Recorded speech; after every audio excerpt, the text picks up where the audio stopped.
ಬಿಜೆಪಿಯವರಿಗೆ ಮಾನ ಮರ್ಯಾದೆ ಏನೂ ಇಲ್ಲ. ಬೆಳಗಾವಿಯಲ್ಲಿ ಸಿಎಂ ಸಿದ್ದರಾಮಯ್ಯನವರು ಆಕ್ರೋಶವನ್ನ ವ್ಯಕ್ತಪಡಿಸಿದ್ದಾರೆ. ಪೆಟ್ರೋಲ್ ಡೀಸೆಲ್ ಸಿಲಿಂಡರ್ ಬೆಲೆ ಏರಿಸಿದವರು ಯಾರು?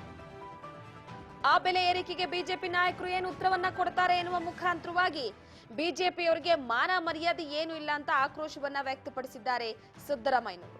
ಅಗತ್ಯ ವಸ್ತುಗಳ ಬೆಲೆ ಏರಿಕೆಗೆ ಬಿಜೆಪಿಯೇ ನೇರ ಹೊಣೆ. ನರೇಂದ್ರ ಮೋದಿ ಸರ್ಕಾರ ಬೆಲೆ ಏರಿಕೆಗೆ ನೇರ ಕಾರಣ. ನಮ್ಮ ನಿರ್ಧಾರದಿಂದ 7 ರಿಂದ 8 ಸಾವಿರ ಕೋಟಿ ತೆರಿಗೆ ಹೆಚ್ಚಳ ಆಗಿರಬಹುದು. ಹಾಲಿನ ದರ ಹೆಚ್ಚಳವಾಗಿದೆ. ಸರ್ಕಾರದ ಖಜಾನೆಗೆ ಹಣ ಬರಲ್ಲ, ರೈತರಿಗೆ ವರ್ಗಾವಣೆ ಆಗುತ್ತೆ ಅಂತ ಸಿದ್ದರಾಮಯ್ಯನವರು ಹೇಳಿಕೆಯನ್ನ ಕೊಟ್ಟಿದ್ದಾರೆ. ಮಾನ ಮರ್ಯಾದೆ ಏನೂ ಇಲ್ಲ. ಪೆಟ್ರೋಲ್ ಡೀಸೆಲ್ ಬೆಲೆ ಎಲ್ಲ ಏರಿಸ್ತವ್ರು ಯಾರು? ಗ್ಯಾಸ್ ಬೆಲೆ ಎಲ್ಲ ಏರಿಸ್ತವ್ರು ಯಾರು? ಅದಕ್ಕೇನು ಉತ್ತರ ಹೇಳ್ತಾರೆ? ಇವತ್ತು ಎಲ್ಲ ಎಸೆನ್ಷಿಯಲ್ ಕಮೋಡಿಟೀಸ್ ಎಲ್ಲ ಬೆಲೆ ಜಾಸ್ತಿ ಆಗಿರ್ಬೇಕಾದ್ರೆ it is BJP who is responsible. Narendra ಮೋದಿಯವರು ಸರ್ಕಾರ ಕಾರಣ ಇದಕ್ಕೆ. ನಾವು ಬಹಳ ಹೆಚ್ಚಂತಂದ್ರೆ ಒಂದು 7-8 ಸಾವಿರ ಕೋಟಿ ತೆರಿಗೆ ಹೆಚ್ಚಾಗಿರ್ಬೋದು. ಅಂದರೆ ಬೇರೆ ಬೇರೆ ಈಗ ಹಾಲಿನ ದರ ಹೆಚ್ಚು ಮಾಡಿದ್ದೀವಿ. ನಮಗೆ ಸರ್ಕಾರಕ್ಕೆ ಬರ್ತದ, ಅದು ರೈತರಿಗೆ ವರ್ಗಾವಣೆ ಮಾಡ್ತೀವಿ. ರೈತರಿಗೆ ವರ್ಗಾವಣೆ ಆಗೋದು ಅದು ರೈತರಿಗೆ ಕೊಡಬೇಡಿ ಅಂತ ಇವರು ಇದು ಮಾಡಿದ್ರೆ, ಪ್ರತಿಭಟನೆ ಮಾಡಿದ್ರೆ ರೈತ ವಿರೋಧಿಗಳ ಇವರು. ಗ್ಯಾಸ್ ಬೆಲೆ ಹೆಚ್ಚಿಗೆ ಮಾಡಿದ್ರೆ ಯಾರಿಗೆ ಜಾಸ್ತಿ ಆಗೋದು? 50 ರೂಪಾಯಿ ಒಂದು ಗ್ಯಾಸ್ಗೆ ಹೆಚ್ಚು ಮಾಡಿದ್ದಾರೆ. ಯಾಕೆ ಮಾಡಿದ್ರು? ಕ್ರೂಡ್ ಆಯಿಲ್ ಬೆಲೆ ಏನಾಗಿದೆ ಈಗ?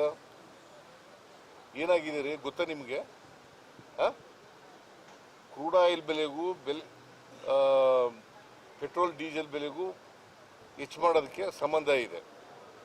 ಕ್ರೂಡ್ ಆಯಿಲ್ ಬೆಲೆ ಮನಮೋಹನ್ ಸಿಂಗ್ ಅವರು ಇದ್ದ ಕಾಲದಲ್ಲಿ $120 ಒಂದು ಬ್ಯಾರೆಲ್ಗಿತ್ತು.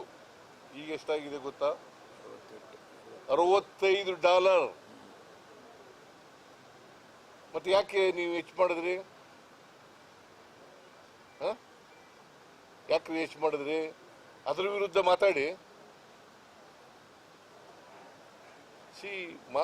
ಬಿಜೆಪಿಯವರಿಗೆ ಫಸ್ಟ್ ಆಫ್ ಆಲ್ ಅವ್ರಿಗೆ ಮಾರಲ್ ರೈಟ್ ಇಲ್ಲ, ನಂಬರ್ 1. ನಂಬರ್ 2, ಬೆಲೆ ಏರಿಕೆ ಆಗಿರೋದು ಅವ್ರ ಕಾಲದಲ್ಲೇ. ಕೇಂದ್ರ ಸರ್ಕಾರದ ತಪ್ಪು ನೀತಿಯಿಂದಾಗಿ ಬೆಲೆ ಏರಿಕೆ ಜಾಸ್ತಿ ಆಗಿದೆ. ಅವರು ಪೆಟ್ರೋಲ್ ಡೀಸೆಲ್ ಬೆಲೆ ಇವತ್ತು ಎಷ್ಟು? ಒಂದು ಗ್ಯಾಸ್ ಉಪಯೋಗಿಸ್ತೀಯಾ? ಎಷ್ಟು ಒಂದು ಗ್ಯಾಸ್ ಬೆಲೆ ಎಷ್ಟು ಈಗ? ಹೌದು, ಮನಮೋಹನ್ ಸಿಂಗ್ ಅವರು ಇದ್ದಾಗ ಎಷ್ಟಿತ್ತು? 400 ರೂಪಾಯಿ ಇತ್ತು. ಈಗ ಎಷ್ಟಾಗಿದೆ? ಆಯ್ತಪ್ಪ, 10 ವರ್ಷ ಆಗ್ಲಿ. ಅವತ್ತು ಎಷ್ಟಿತ್ತು ಬೆಲೆ? ಕ್ರೂಡ್ ಆಯಿಲ್ ಬೆಲೆ ನಾವು ಸಬ್ಸಿಡಿ ಕೊಡ್ತಾ ಇದ್ದೋ. ಇವ್ರು ಏನ್ ಮಾಡಿದ್ರು? ಸಬ್ಸಿಡಿ ತೆಗೆದಾಕ್ಬಿಟ್ರಲ್ಲ. ಅವ್ರಿಗೆ ಮಾನ ಮರ್ಯಾದೆ. ಎಸ್, ಒಂದು ಕಡೆ ಈಗಾಗಲೇ ಬಿಜೆಪಿ ನಾಯಕರುಗಳಿಗೆ ಸಿದ್ದರಾಮಯ್ಯನವರು ಈಗ ಬೆಲೆ ಏರಿಕೆಯ ವಿಚಾರಕ್ಕೆ ಸಂಬಂಧಪಟ್ಟಂತೆ ಟಕ್ಕರ್ ಕೊಟ್ಟಿದ್ದಾರೆ.